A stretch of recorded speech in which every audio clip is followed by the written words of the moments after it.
Mateo 26, del 26 al 30, se los leo, ustedes me siguen allí. Mientras comían, Jesús tomó pan y habiéndolo bendecido, lo partió y dándosele a los discípulos, dijo: tomen, coman, esto es mi cuerpo. Y tomando una copa y habiendo dado gracias, se la dio, diciendo: beban todos de ella, porque esto es mi sangre del nuevo pacto, que es derramada por muchos para el perdón de los pecados.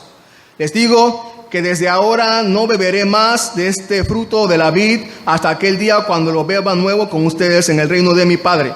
Y después de cantar un himno, salieron hacia el monte de los olivos, hasta allí, hasta el versículo 30. Aunque hoy solamente voy a llegar hasta la primera parte y después de cantar un himno.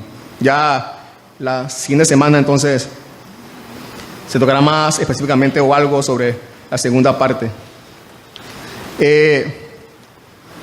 No sé si la pregunta de la lección, ahí al principio dice, la introducción dice que ¿cómo te gustaría que te recordaran después de muerto? ¿Cómo te gustaría que te recordaran después de muerto?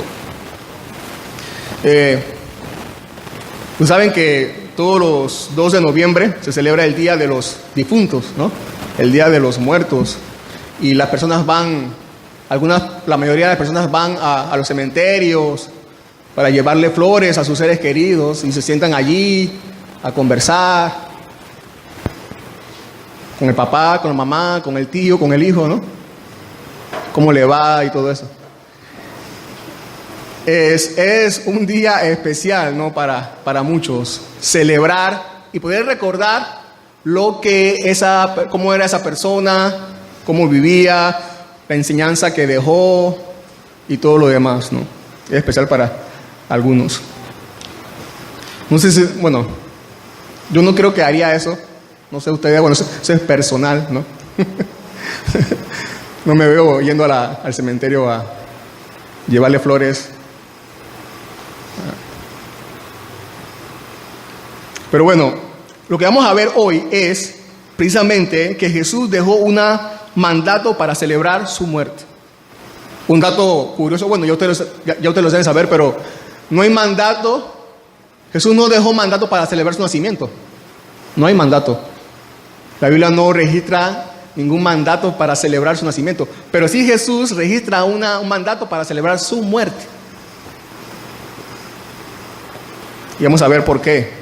Y precisamente la enseñanza de hoy, el pacto del rey. El pacto del rey. Mientras comían, bien, la semana pasada quedamos cuando Jesús ya estaba a la mesa con los 12 discípulos y Jesús había dicho y mostrado y dejado en evidencia que lo iban a entregar y que él sabía quién lo iba a entregar, ¿no? Recordarán. Mientras comían, entonces, Jesús tomó pan. Ahora, antes de seguir, quiero recalcar esta verdad, que Judas, antes de que Jesús tomara el pan, ya él había salido. O sea que ahora mismo estaban 11 de los discípulos.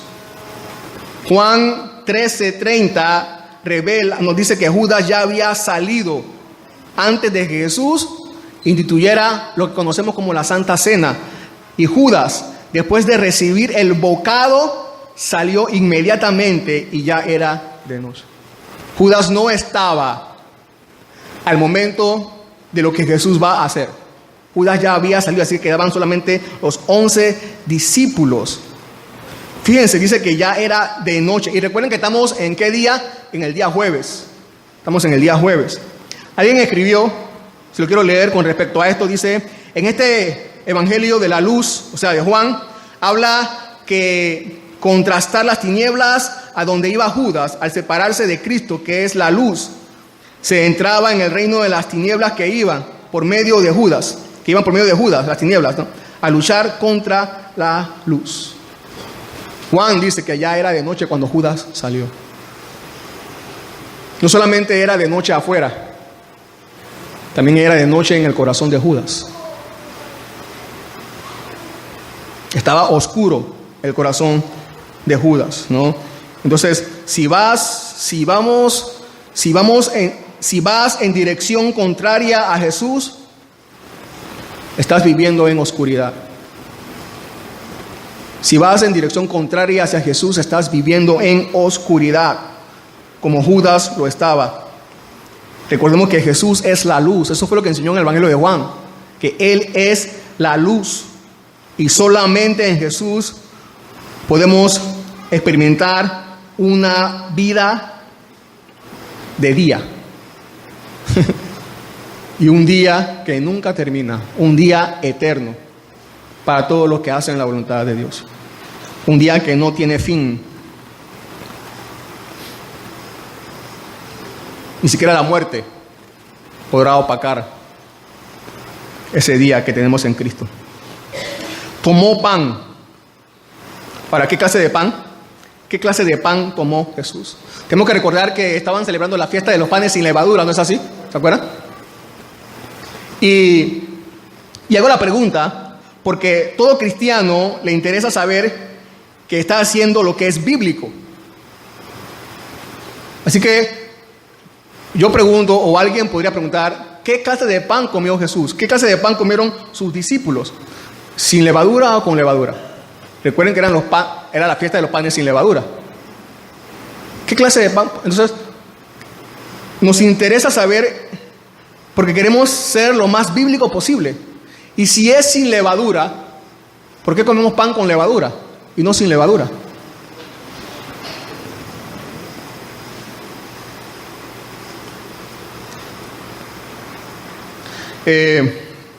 Bueno, déjenme darle algunas razones del por qué creo que no es tan importante comer el pan sin levadura. Número uno de los propósitos por el cual los israelitas a celebrar la primera Pascua hicieron pan sin levadura era porque tenían que salir deprisa de Egipto. Esa es una de las razones, porque tenían que salir deprisa de Egipto. Entonces, al ponerle levadura al pan, entonces iba a demorar su salida, ¿no? Y realmente eso no tiene ninguna aplicación para nosotros hoy. Ahora, alguien dijo que la levadura indica en muchas ocasiones en la Biblia el pecado en el ser humano. Y eso es verdad. Y esa es otra razón también por qué se comía pan sin levadura. Porque en muchas partes de la Biblia vemos que la levadura significa pecado. Y muchas veces también Jesús enseñó en contra, por ejemplo, de tengan cuidado con la levadura de los fariseos. ¿Se acuerdan? Indicando el pecado. Y la levadura, entonces, en muchas partes de la Biblia significa pecado en la levadura. Pero no siempre es así. Por ejemplo, en Mateo 3:73, vemos que Jesús usó la levadura de una manera positiva.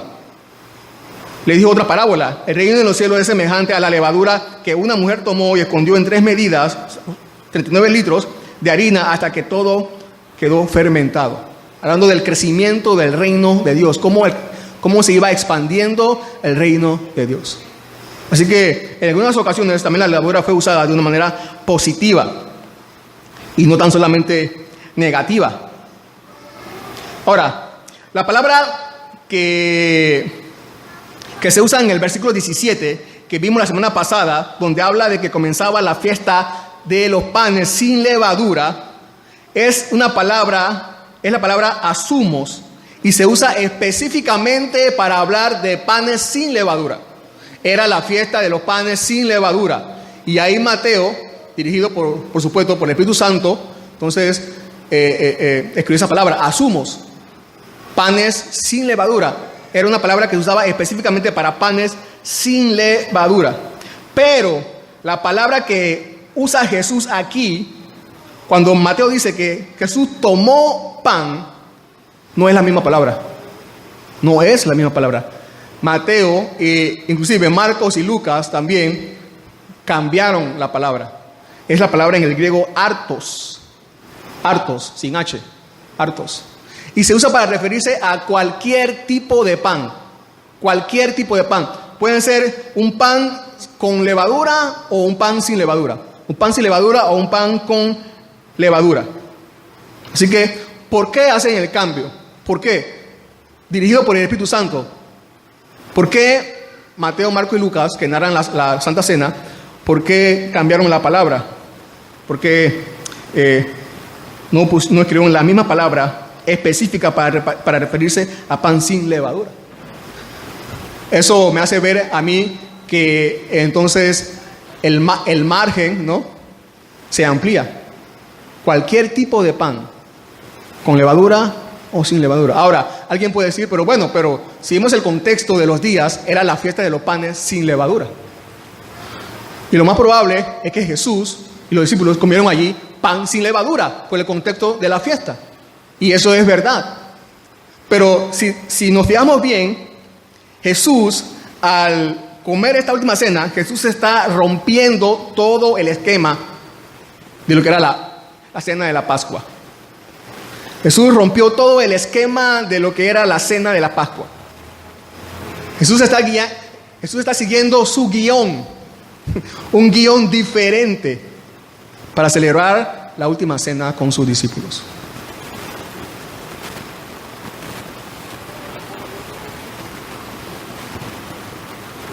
Ahora, en 1 Corintios 5, 7 y 8, Pablo, hablando del pecado de la levadura y la Pascua, dice: limpien la levadura vieja para que sean masa nueva, así como lo son en realidad sin levadura, porque aún Cristo, nuestra Pascua, ha sido sacrificado.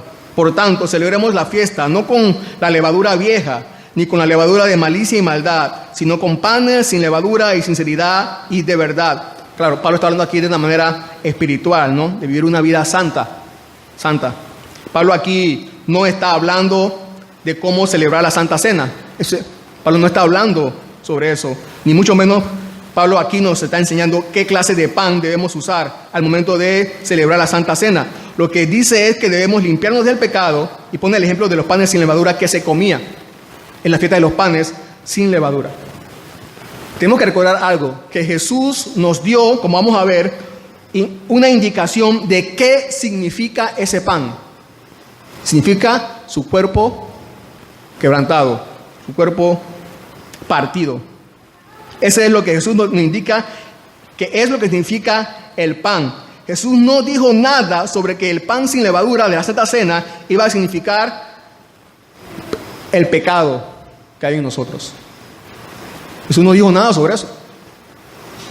Jesús dijo que el pan significa mi cuerpo quebrantado, mi cuerpo partido.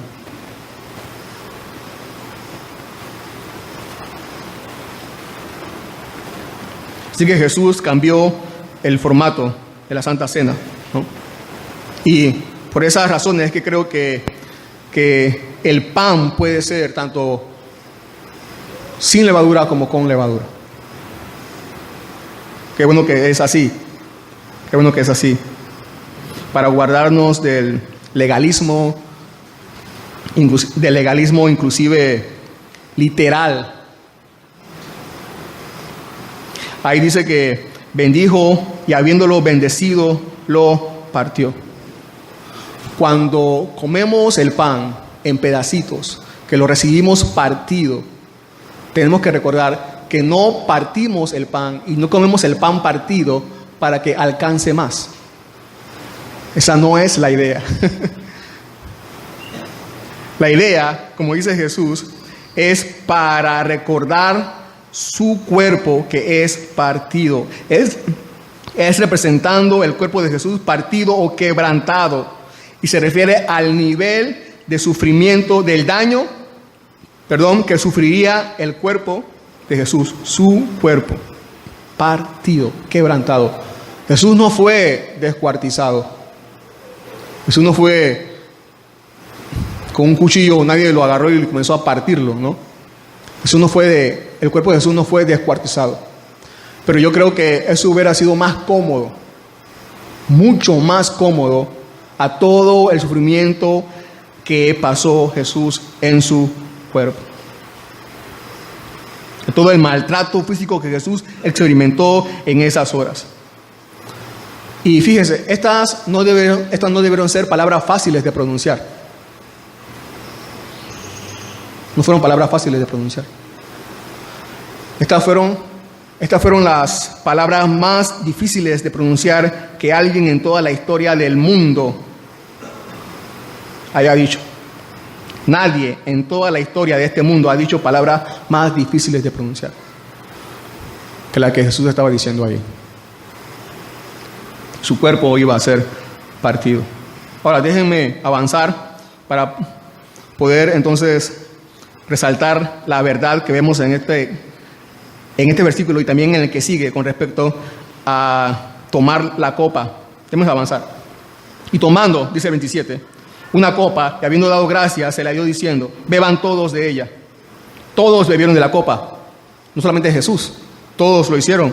Y dice el 28, porque esto es mi sangre del nuevo pacto, que es derramada por muchos para el perdón de los pecados.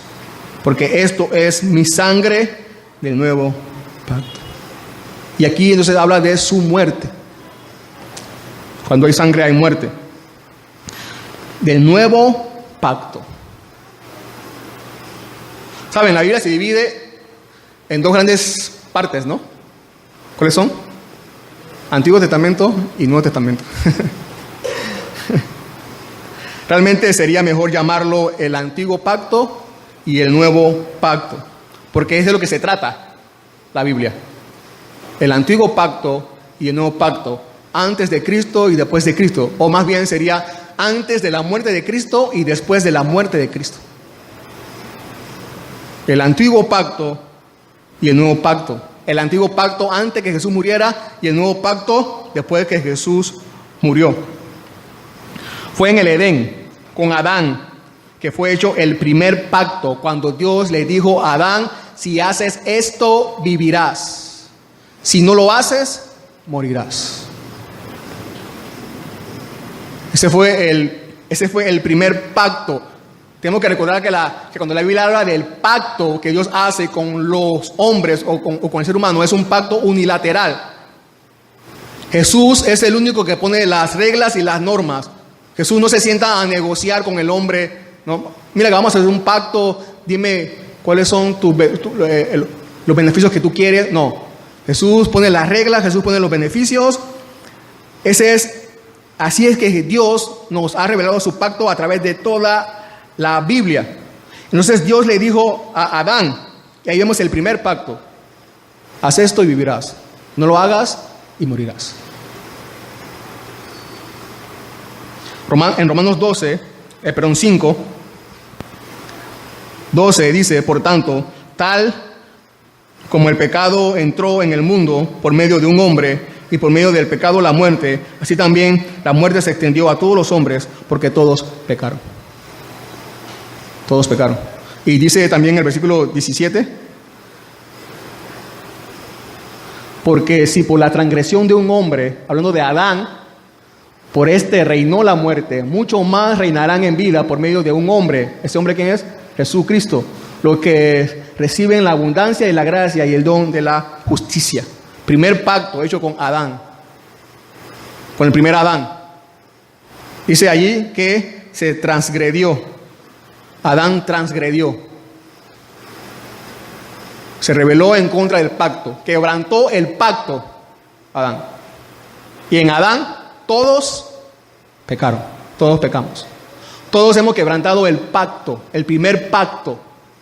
El primer pacto y se conoce como el pacto de obras. ¿Por qué? Porque esa era la esencia. Haz esto y vivirás. Pacto de obras. Haz esto y vivirás. Ese es el primer pacto. Entonces, Adán se rebeló, transgredió el pacto, lo quebrantó, violó el pacto. Entonces,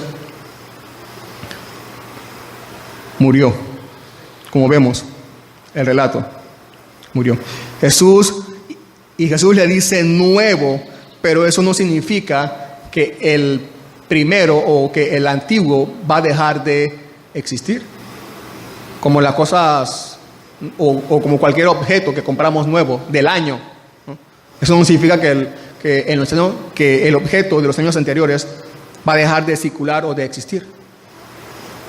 El primer pacto va a seguir vigente, pero va a iniciar uno nuevo.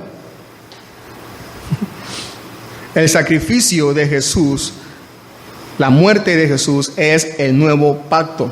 Él lo está diciendo. Dice Jeremías 31:31, vienen días, declara el Señor, en que haré con la casa de Israel y con la casa de Judá un nuevo pacto. Y cuando vemos toda la Biblia, podemos entender que aquí se está refiriendo al verdadero Israel. No al Israel étnico, sino al verdadero Israel, al verdadero pueblo de Dios, a todos los que son hijos de Abraham por fe. Dice que vienen días cuando haré un nuevo pacto. No como el pacto que hice con sus padres el día que los tomé en la mano para sacarlos de la tierra de Egipto. Mi pacto que ellos rompieron, aunque fui un esposo para ellos, dice el Señor. Porque este es el pacto que haré con la casa de Israel después de aquellos días, declara el Señor. Pondré mi ley dentro de ellos y sobre sus corazones escribiré. Entonces yo seré su Dios y ellos serán mi pueblo. Y va a ser un nuevo pacto, no sería jamás quebrantado. Porque Él mismo se iba a encargar de escribir su ley en los corazones de las personas, de los hombres y mujeres que iban a entrar en ese pacto. Como dice Hebreos 8:6, pero ahora Jesús ha obtenido un ministerio tanto mejor, por cuanto Él es también el mediador de un mejor pacto establecido sobre mejores promesas. Era mejor. ¿Por qué mejor pacto? Porque ahora la ley de Dios iba a estar escrita en los corazones de los que iban a formar su pueblo.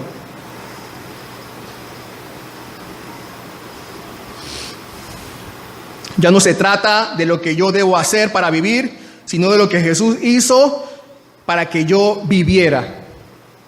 Yo no pude cumplir mi parte del pacto, el primer pacto, las obras, así que el Hijo le dijo al Padre: yo me comprometo a cumplir tu norma para que ellos puedan vivir. Y sellaron el pacto con la sangre del Hijo.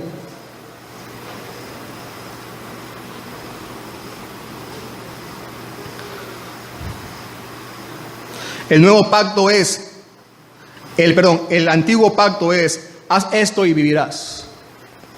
El nuevo pacto es: Jesús lo hizo, ahora yo puedo vivir. Ese es el nuevo pacto. Jesús lo hizo, ahora yo puedo vivir.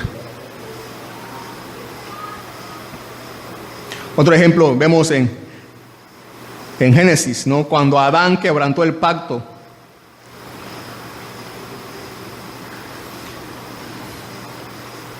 En ese mismo instante Dios se comprometió a salvar al ser humano con un nuevo pacto. El pacto que Adán no pudo cumplir, Jesús lo cumplió. Y al cumplirlo dio inicio a un nuevo pacto que incluía a todos los elegidos, desde antes, como dice Pablo, de la fundación del mundo, para vida eterna.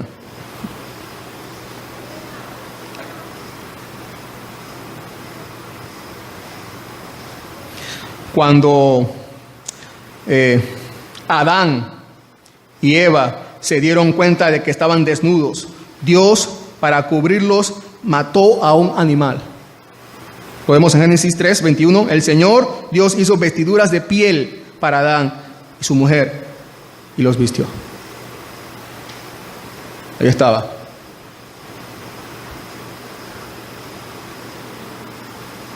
Preanunciando, ¿no?, el nuevo pacto que iba a realizar el Cordero de Dios.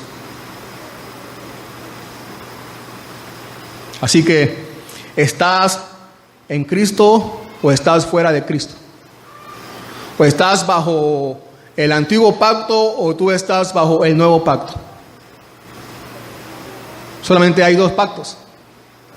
Tú solamente puedes estar en uno de los dos. ¿Estás en Cristo o estás fuera de Cristo? ¿Estás bajo el pacto de obras o estás bajo el pacto de gracia?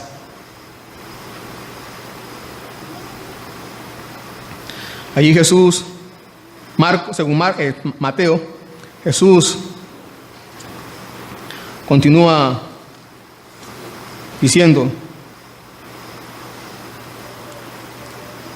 porque esto es mi sangre del nuevo pacto, que es derramada por muchos para el perdón de pecados.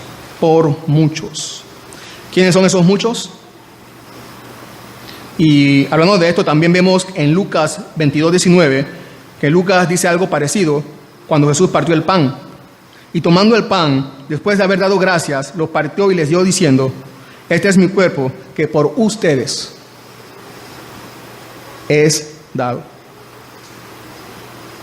Jesús parte el pan y dice, este es mi cuerpo que por ustedes es dado. Y ahora toma la copa y dice también algo parecido, que esta es mi sangre del nuevo pacto que por muchos es derramada, va a ser derramada. Cuando el sacerdote, por unos minutos, remontémonos allá, al tiempo de Israel, cuando el sacerdote Aarón mataba, cuando todo el pueblo se reunía en una sola asamblea para el sacrificio de perdón de pecados, entonces venía el sacerdote y mataba al cordero para perdón de pecados. Ese cordero sacrificado para perdón de pecados, la pregunta es, ¿para perdón de pecados de quién? ¿De qué pueblo? ¿De qué pueblo? ¿Del pueblo de Egipto? ¿Del pueblo de Asiria?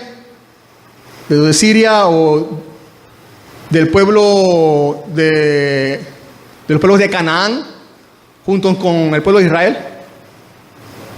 ¿Para qué pueblo era el sacrificio del cordero para perdón de pecados? Para el pueblo de Israel. Únicamente para el pueblo de Israel. Para ellos era el sacrificio y el perdón de pecados.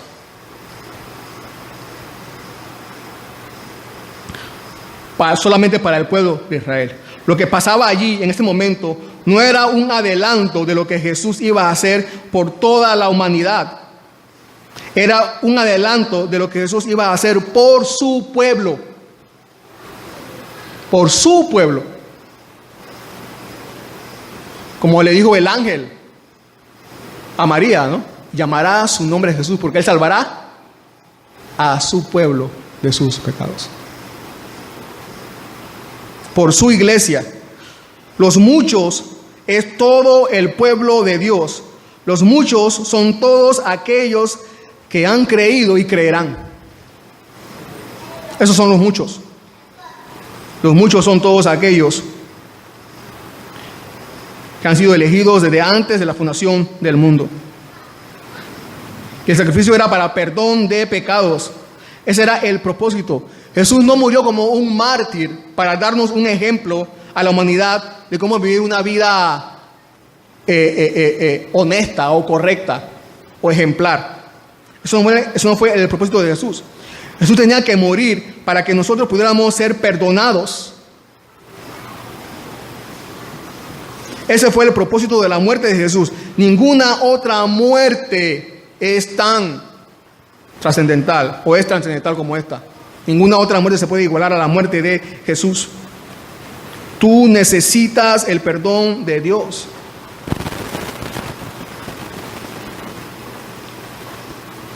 Porque has pecado y has violado el pacto de Dios. Como desobedeciste, vas a morir. La paga del pecado es muerte. Necesitas el perdón de Dios. Sin perdón, estás condenado al castigo eterno. Fíjense, lo maravilloso, algo más maravilloso que podemos ver aquí, es que Jesús dio gracias. Cuando partió el pan, dio gracias.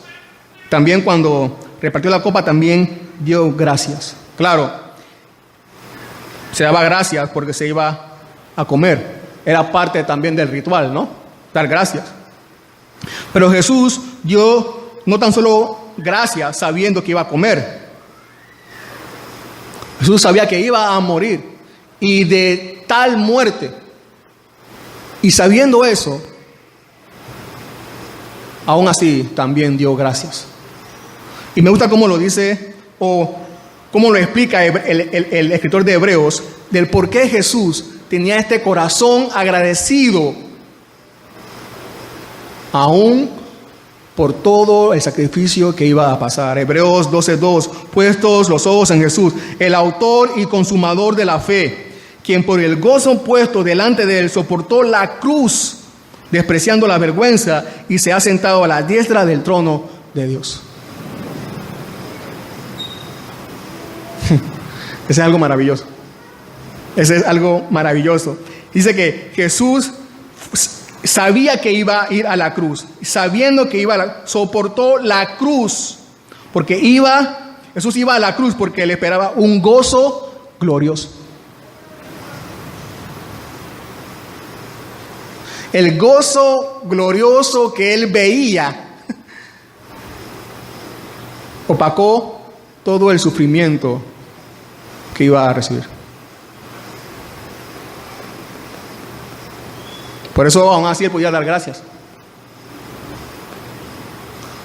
Porque esperaba recibir el gozo glorioso.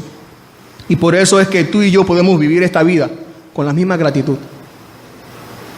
Con la misma gratitud, usted y yo podemos vivir esta vida. Ese mismo gozo nos espera a nosotros. Usted y yo vamos a terminar porque Jesús terminó por nosotros. No quites tus ojos de Jesús. No quites tu mirada de Jesús. Porque Él terminó, ¿no? También tú vas a terminar. Ese es lo maravilloso del nuevo pacto. No hay mejor lugar que estar dentro del nuevo pacto.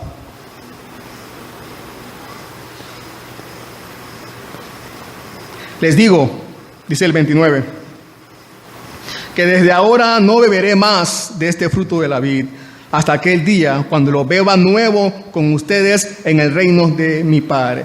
Y me llama la atención que Jesús dice el fruto de la vid, el fruto de la vid, ¿no? La planta de la uva, ¿no? No beberé más el fruto de la vid. Fíjense que Jesús no dice no beberé más vino. Jesús no dice eso. Ni Marcos ni Lucas tampoco dicen que dicen las mismas palabras. No beberé más del fruto de la vid. Ahora, del fruto de la vid se pueden sacar diferentes jugos de uva, ¿no es así? Tanto muy fermentado como no tan fermentado o nada fermentado.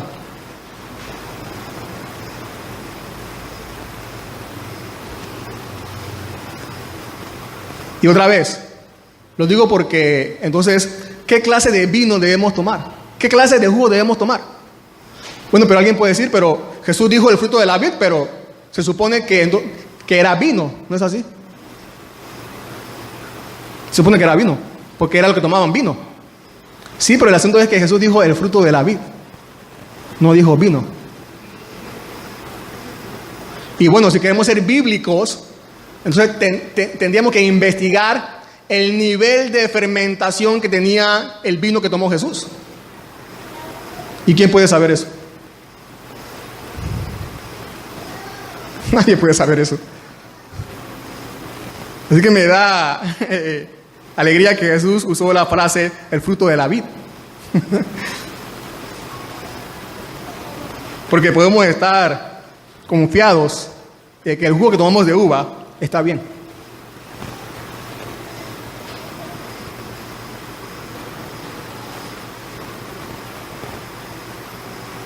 Qué bueno que el Espíritu Santo guió a escribir el fruto de la vid, ¿no? Qué bueno. Dice que no beberé más de este fruto de la vid hasta aquel día cuando lo beba nuevo con ustedes en el reino. Hasta aquel día. Se refiere a ese día después del final de este lado de la vida. Ese es el día. Parece que habrá un banquete ese día. Bueno, en Mateo ya lo hemos visto.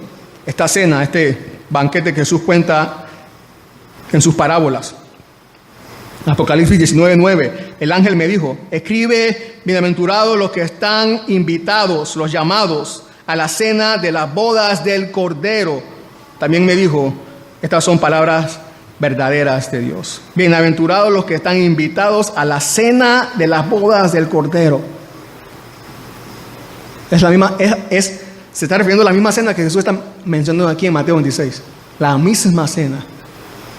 El jugo nuevo, el fruto de la vida, que vamos a tomar. Bueno, ¿cuántos van a estar allá?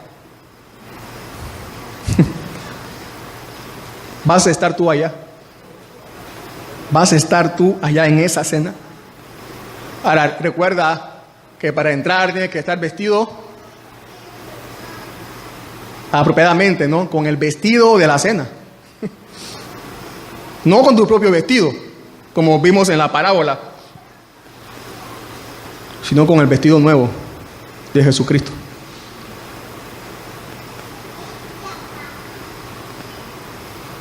Ahora, quiero referirme a qué es lo que significa. Antes de terminar el siguiente versículo, quiero referirme a qué es lo que significa la Santa Cena, o qué es lo que significa cuando Jesús dice, esto es mi cuerpo y esto es mi sangre.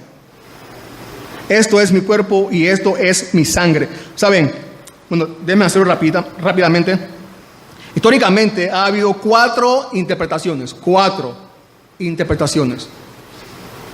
¿A qué significa cuando Jesús dice, esto es mi cuerpo, esto es mi sangre? Primero está la interpretación católico-romana de la transustanciación, donde el pan y el vino se transforman literalmente en el cuerpo de Jesús y la sangre de Jesús, pero no cambia la apariencia del pan y el vino. Usted ve que, según ellos, tú vas a ver que parece pan y que parece vino. Pero cuando lo comes, dicen ellos, que te estás comiendo la carne de Jesús y te estás bebiendo la sangre de Jesús. Esa es la interpretación. Ahora, antes de explicar eso, déjenme seguir con la segunda, que es la de Lutero. Que Lutero creía en la consustanciación, que significa que no es que el pan se convierte en la carne de Jesús, sino que Jesús está con el pan, junto al pan. Literalmente, ¿no? Jesús está allí, junto con el vino. No es el vino, no es el pan. Es lo que Lutero creía y enseñó. La tercera, Calvino, que decía que él enseñaba no que el pan era la carne de Jesús, ni que Jesús estaba con el pan, sino que él enseñaba que Jesús estaba allí. Sí, estaba allí, pero espiritualmente, de una manera espiritual. Y está la cuarta que enseñó Zwinglio, que es la que dice que el pan y el vino son símbolos, representación del sacrificio de Jesús. Así que ustedes son zwinglianos. Zwinglianos. Esto es lo que creen la mayoría de los evangélicos, ¿no? El símbolo. Cuando nosotros participamos de la Santa Cena, es un símbolo. El pan simboliza solamente. Claro, es un momento precioso para todo cristiano recordar que el pan simboliza y que el jugo de uva simboliza elementos que representan la muerte, el sacrificio, todo lo que Jesús hizo por nosotros. Ahora, la que vemos totalmente descabellada es la doctrina católica romana, de que el pan se convierte literalmente en el cuerpo de Jesús y que el vino se convierte literalmente en la sangre de Jesús. Descabellado, porque entonces tendría que saber a carne el pan y tendría que saber a sangre el vino. Ahora, esto indica que te estás comiendo a Jesús todos los domingos, ¿no es así? Literalmente te estás comiendo a Jesús todos los domingos. Todos los domingos estás partiendo literalmente el cuerpo de Cristo.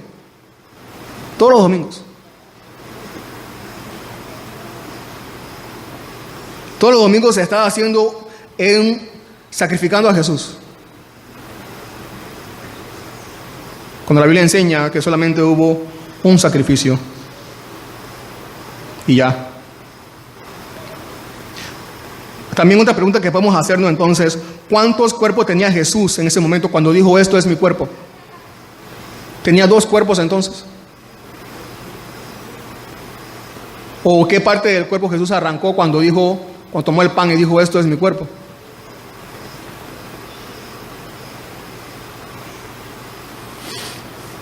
Es más, en algunas ocasiones Jesús usó la misma manera de enseñar cuando dijo yo soy la puerta. Jesús dijo yo soy la luz. Jesús dijo yo soy el camino. Cuando Jesús dijo yo soy la puerta, Jesús estaba diciendo que él era un pedazo de madera. Cuando Jesús dijo yo soy la luz, estaba diciendo que él era un foco encendido. Ese es Jesús, el que está allí. O cuando dijo yo soy el camino, se está refiriendo a que él era tierra.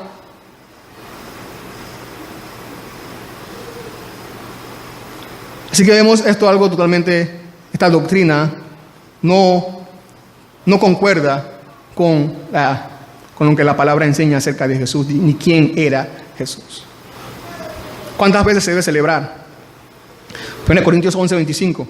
De la misma manera tomó también la copa después de haber cenado diciendo, esta copa, está Pablo hablando, recordando cómo debía la iglesia celebrar Santa Cena, con qué respeto, ¿no? Esta copa es el nuevo pacto en mi sangre, hagan esto cuantas veces la beban.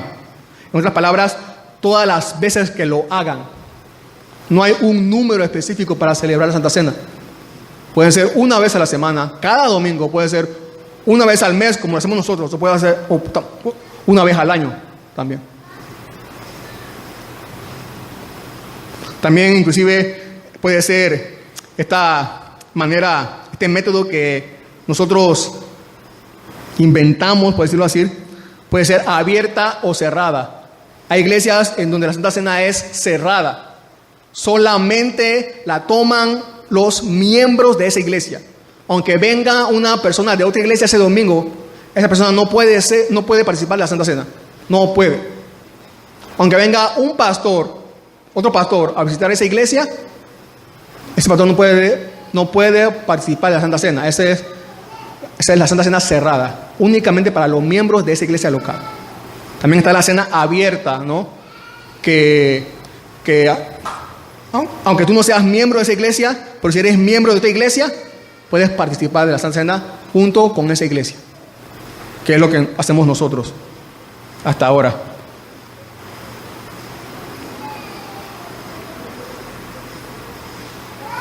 Mateo 26:30 para terminar.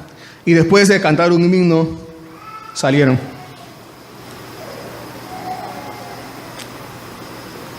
Salieron al monte de los olivos, ¿no? Jesús iba hacia Getsemaní, ¿se acuerdan? Jesús iba a orar, necesitaba orar. Pero bueno, eso lo vamos a ver después. Cantaron un himno para terminar. La palabra himno es una palabra que significa poema cantado, que es un homenaje a alguien. Es un homenaje. Este poema cantado era un homenaje cantado a alguien. Se hacía para rendir honor. Ese era el énfasis de ese poema cantado. Era dar homenaje, rendir homenaje. Ese era el énfasis de la palabra himno. Himno. Todo el poema cantado eran palabras para engrandecer. Esta palabra o este canto no era únicamente de los cristianos, también los griegos también lo usaban para engrandecer a sus guerreros o a sus emperadores, ¿no? Por aquí, por el contexto, nos damos cuenta que se usó para engrandecer a Dios. Era un poema cantado de homenaje hacia Dios, exaltando a Dios, lo grandioso lo maravilloso que es Dios. Todo el poema trataba sobre eso, sobre lo maravilloso y sobre lo grandioso que es Dios, ¿Saben? Nosotros los cristianos nos reunimos para cantar. Esto es algo, cada vez que nos reunimos cantamos. No podemos reunirnos y no haber entonado un canto. Eso es parte de nuestras reuniones, los cantos. Nos reunimos para cantar. Nos gusta cantar. Pero no le cantamos. Nosotros no le cantamos al amor. No le cantamos a la felicidad. Nosotros no le cantamos al desamor. Nosotros no le cantamos a las situaciones diferentes que hay en la vida.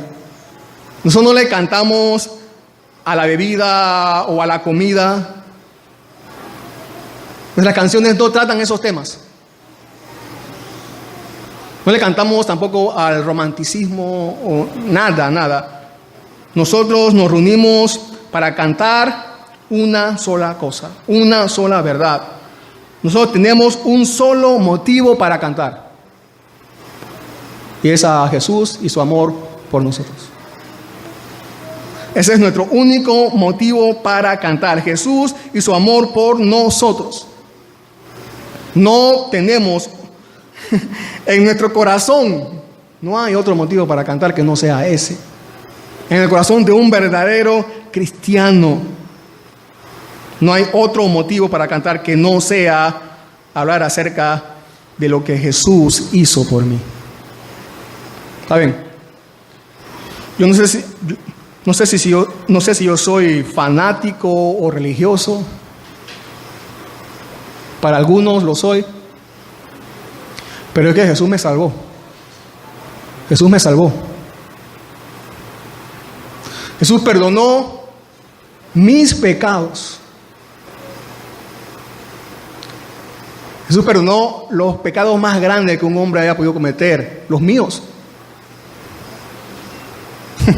No veo otra razón para cantar. No veo otra razón para cantar.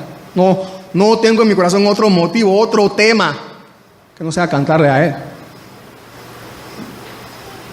No hay otro corazón, no hay en nosotros otro motivo, otro tema.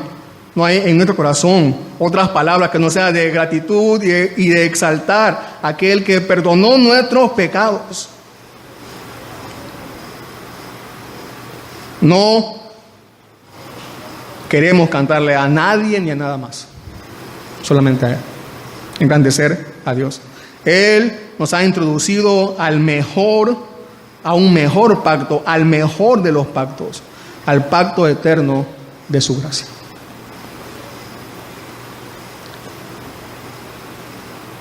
Cantemos, ¿no? Que nuestra vida sea un himno de gratitud hacia Él.